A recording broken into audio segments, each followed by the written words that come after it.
अब विश्लेषण किया जा रहा है कांग्रेस और आरजेडी इसलिए हार गए क्योंकि बिहार में 22 लाख लोगों की मौत हो गई, 36 लाख स्थायी रूप से स्थानांतरित हो गए और 7 लाख फर्जी मतदाता वोट नहीं दे पाए। ये चुनाव आयोग के सूत्रों के हवाले से खबर है। ऐसा क्यों और कैसे कहा जा रहा है ये बताने के लिए हमारे साथ नीरज जुड़ चुके हैं। नीरज, क्या माने इसके?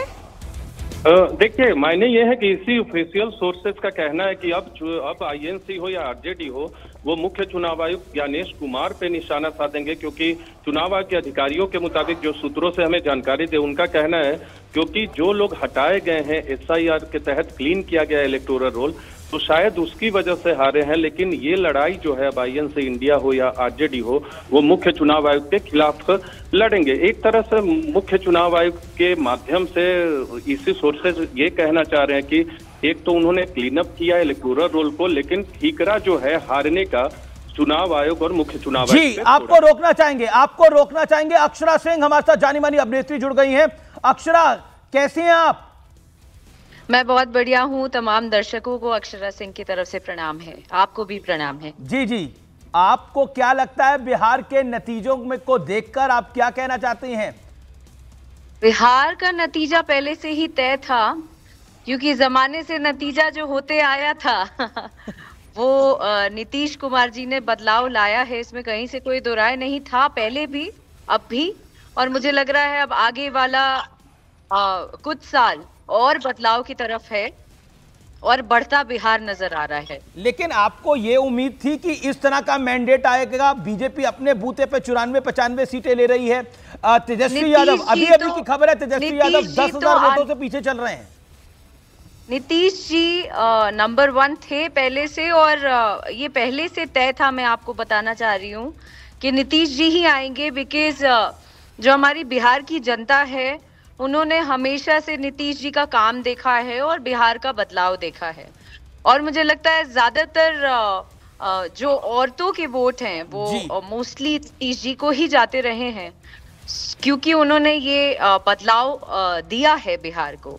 लेकिन अक्षरा जी, महागठबंधन की तरफ से ये कहा जा रहा है कि ये तो ईवीएम की वजह से हो पाया है, मतलब बेसिकली इनडायरेक्टली वो ये कह रहे हैं कि ये चुनाव जो है वोट चोरी की वजह से ऐसा आंकड़ा आया है, और एनडीए अगर जीती है तो उसके पीछे कोई खेल है, और वो खेल चुनाव आयोग ने किया है। आप क्या कहेंगे? अब मैं इतना खेल और इन सब चीजों में नहीं जाऊंगी, because I really don't know about it, and मुझे नहीं लगता है जिस मुद्दों के बारे आप जाने ना उस पर कोई टिप्पणी करें। फिलहाल मुझे ऐसा लगता था कि नीतीश जी ने बदलाव दिया है पहले बिहार को, और इस बार फिर वो बदलाव देने के लिए होंगे तैयार। अच्छा, यू वर्क इन बॉम्बे और आप बॉम्बे में काम करती है, आपकी कर्म भूमि है, लेकिन जन्मभूमि आपकी बिहार है। ये बिहार की तरफ से क्या मैसेज है? आप अपने अंदाज में क्या कहना चाहेंगी अक्षरा?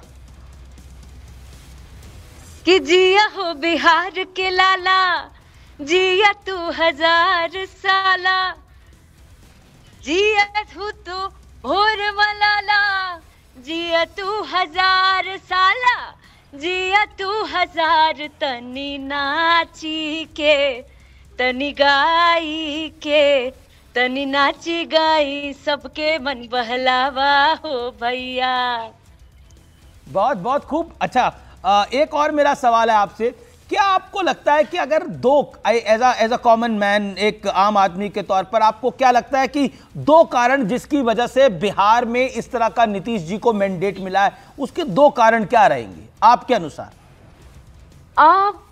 मैंडेट मिला है एज इन रिपीट अगेन?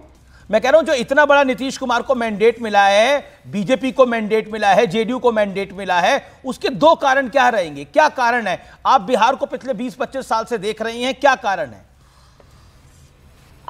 कारण बिहार का बदलाव है जी, और बदलाव में क्या चीज?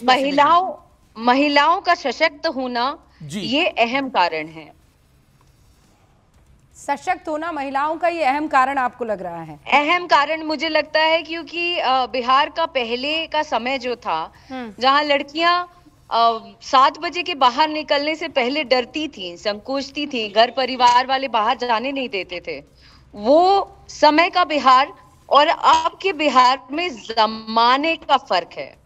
हाँ, आप तो वहाँ पली बड़ी भी हैं, और अब आप जब बिहार जाती हैं तो आप क्या महसूस करती हैं? मतलब आपको लग रहा है कि वो जो डेवलपमेंट हुआ है उसकी गति ठीक ठाक है, उसी को आगे बढ़ाना चाहिए? मैं फ्रीडम महसूस करती हूँ। बिहार के जितने भी युवा वर्ग हैं, लड़कियां हैं, चाहे वो डेवलपमेंट है, चाहे रास्ते हैं, सड़क से लेके हर चीज में बदलाव नजर आता है। तब में और अब में बहुत फर्क नजर आता है। और आपको और मुझे लगता है कि मैं खुद भी, मुझे भी ऐसा लगता है कि मैं मेरा जो बचपन बीता है बिहार में, तब में और अब में, मैं खुद भी जब बिहार जाती हूँ, जमीन आसमान का डिफरेंस लगता है। मैं जब भी जाती हूँ बिहार, मैं रात में घूम पाती हूँ, मैं गाड़ी लेके सड़कों पर चली जाती हूँ, बीइंग अ सेलिब्रिटी ऑल्सो।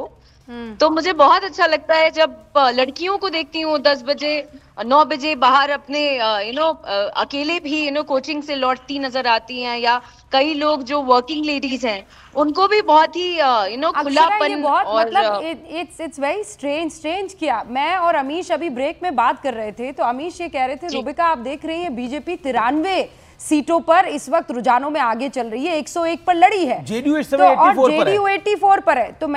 तो ये कह रहे थे कि आप तो वहां पे थी, what was that difference that you saw कि इतनी सीटें पा लेगी? मैंने कहा एक घर में जब बेटी सुरक्षित होती है ना, तो बेटा, पति, भाई वो सब भूल जाता है, फिर कहता है मेरा बिटिया आजादी से घूम पा रही है ना, तो जो घुमा रहा है उसके साथ हूं मैं। और यही वजह, यही प्लस पॉइंट मैंने देखा कि वो किसी भी जात का हो, किसी भी धर्म का हो, उसकी बिटिया मुस्कुराकर 6 बजे बाद बाहर निकल रही थी, बस वो इसी में खुश है, वो पिता उसी में खुश है कि मेरी बेटी अकेले जा सकती है।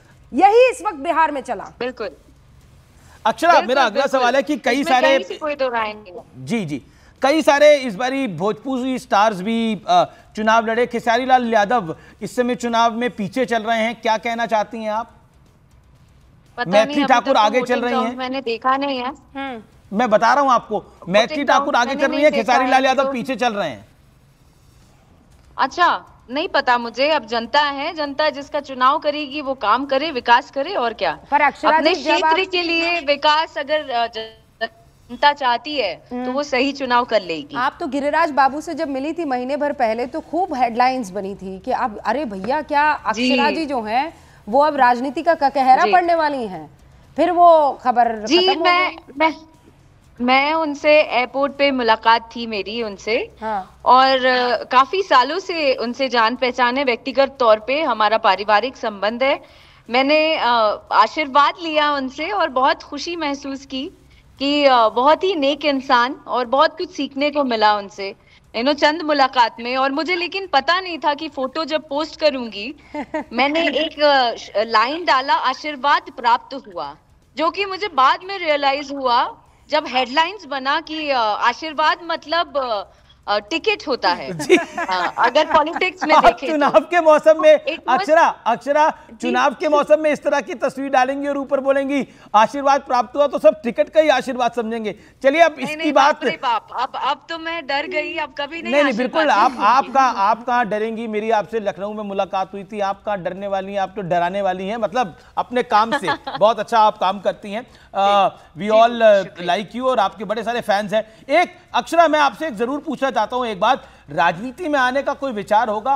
हम उम्मीद करें कि 2029 में 2030 में अक्षरा सिंह चुनाव लड़ेगी, लोकसभा का, विधानसभा का। जब मोदी जी अगला लोकसभा चुनाव में उतरेंगे तो अक्षरा सिंह भी उतरेंगी मैदान के अंदर। अब क्या पता आगे का, यू नेवर नो। अभी फिलहाल मैं जिस काम में हूँ उसी को बखूबी निभा लूं, यही आशीर्वाद मांगती हूँ सबों से, और मना नहीं कर रही, बाकी आगे का देखा जाएगा। मतलब जी हमेशा जो है वो एकदम ऐसे रखनी चाहिए कि अगर कोई आशीर्वाद आए तो उसका इनकार नहीं करना, बस बिल्कुल करना। और क्यों करना है, ये एक फ्रैंकनेस भी नहीं कि आशीर्वाद मिला है जी, फोटो नहीं खींचेंगे। लेकिन अक्षरा एक इंपॉर्टेंट बात है, ये जो बार बार एक नैरेटिव गढ़ा जा रहा है, आप खुद बिहार से आती हैं, वोट चोरी हो रही है, वोट काटे जा रहे हैं, इस नैरेटिव को आप क्या कहना चाहती हैं as a common voter, as a common citizen of Bihar? क्या कहना चाहती हैं, how you want to address it? क्योंकि आप बहुत पॉपुलर फिगर हैं, आप जो भी बोलेंगी उसके मायने हैं। देखिए, हर जगह जैसे हम लोग भी काम करते हैं अपने फील्ड में जी, जो लोग हमारे बराबर नहीं होते हैं वो हमेशा हमारा पैर खींचते हैं। प्रतिद्वंदी हमेशा कुछ ना कुछ अपना जुगाड़ या फ्रस्ट्रेशन निकालता है किसी ना किसी तरीके से। तो आई थिंक मे बी उस चीज का वो हिस्सा होगा, बट आई डोंट नो कि मतलब ये बात कहाँ से आई। अब अक्षरा, चूंकि इतनी हमारी बात हो गई है और आप कह रही हैं कि मैं पॉलिटिक्स में इतनी पढ़ती नहीं हूँ, लेकिन एक बिहारी होने के नाते ये जो आप फासला देख रही हैं, मतलब एक तरफ एमडीए 210, दूसरी तरफ जो महागठबंधन है वो 28, ये फासला छोटा मोटा नहीं है, आप समझ रही हैं? मतलब बीजेपी अपने लेवल पर 93 सीट्स ले आई है, जबकि महागठबंधन 28। ये इतना फासला क्या बताता है? ये विकास दिखाता है। ये फासला सिर्फ फासला नहीं है, ये विकास का वो है, साइन, सिंबल। ये विकास का सिंबल है और ये फासला बताता है। अक्षरा, 2-3 चीजें आपके लिहाज से, अगर इस माहौल में आपको कुछ सुनाने का मन करे तो क्या सुनाएंगी? नहीं, गुस्से में नहीं, गुस्से में सुनाने का मन करे, मैं कह रहा हूं गाने में क्या सुनाएंगी? क्योंकि आप गुस्सा भी बहुत ज्यादा कर जाती हैं, आपका गुस्सा भी बहुत फेमस है। गुस्सा निकालना नहीं चाहती हूँ, गुस्सा आ ही नहीं रहा है अभी फिलहाल।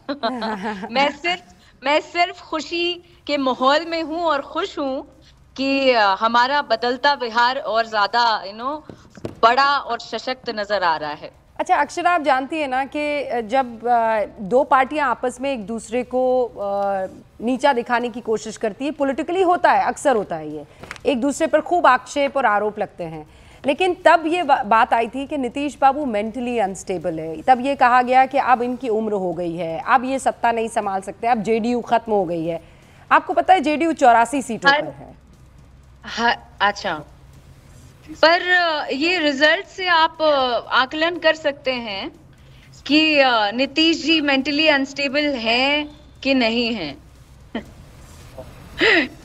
बिल्कुल सही, ये रिजल्ट बता रहा है। तो मुझे लग रहा है कि जो टिप्पणी करते हैं, आई थिंक वो अनस्टेबल हैं, कहीं ना कहीं उनको प्रॉब्लम है मानसिक कि इस तरीके की टिप्पणी करते हैं। जी, लेकिन अभी की खबर ये है, ये सब जानती है, ये पब्लिक है, ये सब जानती है, ये पब्लिक है, ये सब जानती है। लेकिन देखिए कंडीशन ये है कि राजद को एलओपी भी नहीं मिलेगा, इसकी मैं डिटेल में आऊंगा। लेकिन अक्षरा फाइनल, ये आपने बोला ये पब्लिक है, सब जानती है, जो मैंने आपको बोला, क्या सुनाना चाहेंगी, क्या गुनगुनाना चाहेंगी हमारे व्यूअर्स के लिए? नीतीश जी के लिए गुनगुनाना चाहेंगे जी। जुग जुग जिया सुलाला नावा भवनवा के। डिस्कनेक्ट हो गया, डिस्कनेक्ट हो गई है। लाइन में उन्होंने अपनी सारी बातें कह दी। अब एक बड़ी खबर दे देती हूं, ईसीआई की वेबसाइट के मुताबिक अब कांग्रेस 1 सीट पर आ गई है। 61 सीटों पर लड़ने वाली कांग्रेस रुझानों में केवल 1 सीट पर आगे दिख रही है। कुल मिलाकर महागठबंधन 28 सीटों पर सिमट कर रह गया है। आरजेडी के पास केवल 22 सीटें हैं, और अगर 22 सीटें आरजेडी की आ रही है तो एलओपी भी नहीं मिल रहा आरजेडी नहीं, वो भी नहीं होगा अब तो। बिहार में कांग्रेस की हालत बहुत खराब है, कांग्रेस का राउट हो गया है। अब सिर्फ 1 सीट पर कांग्रेस आ गए। ये कांग्रेस का अब तक का सबसे खराब प्रदर्शन है, ऐतिहासिक खराब प्रदर्शन है। वोट चोरी का इल्जाम नरेंद्र मोदी के ऊपर भारी पड़ा। आप याद करिए, इसी तरह के इल्जाम लगाए गए थे, चौकीदार चोर है।